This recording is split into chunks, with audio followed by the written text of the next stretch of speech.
ভাই থামেন। ৳১,০০০ র মধ্যে কিবোর্ড খুঁজছেন? লোকাল মার্কেটের ওই ৳২০০-৩০০ র কিবোর্ড ভুলেও নিয়েন না। ১৫ দিন পর ওগুলো দিয়ে আর টাইপিং হবে না। বাজেট যখন ১,০০০ চলুন দেখে নেই সেরা ৫ টি অপশন। নাম্বার ৫ মাইক্রোপ্যাক K203 এটা বেশ স্লিম আর এর কিগুলো অনেক স্মুথ। তবে কনস হলো মার্কেটে এটা খুব একটি বেশি পাওয়া যায় না। নাম্বার ৪ হ্যাবিট KB271 যারা রাইতে টাইপিং করেন তাদের জন্য বেস্ট। কারণ এর কিগুলো অনেক নিঃশব্দ তবে এর বডি একটু বেশি প্লাস্টিকি ফিল দেয়। নাম্বার ৩ পিসি পাওয়ার PGC801 ৳১,০০০ র নিচে এই কিবোর্ডের মাউস কম্বো সাথে 8 জিবি লাইটিং। তবে লাইটের ব্রাইটনেসটা একটু কম। নাম্বার ২ Effortech FK11 Effortech মানে ভরসা। মিনি সাইজের হওয়ায় ডেস্ক একদম ক্লিন থাকবে তবে আলাদা কোনো নাম্বার প্যাড পাবেন না। নাম্বার ১ Logitech K120 বাজেটের রাজা এবং এক কথায় অমর।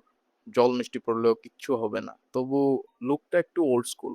আপনার ফেভারিট কোনটা? কমেন্টে জানান আর ফলো দিন এলিট কোর্সিং কে। আর ভাই শোনেন, কিবোর্ড তো হলো কিন্তু মাউস কেনার সময় কি তারা জঞ্জাল জড়ো করবেন নাকি ওয়্যারলেস কিনে লেখাবেন? ওয়্যার্ড ভার্সাস ওয়্যারলেস মাউস কোনটা আসল বস?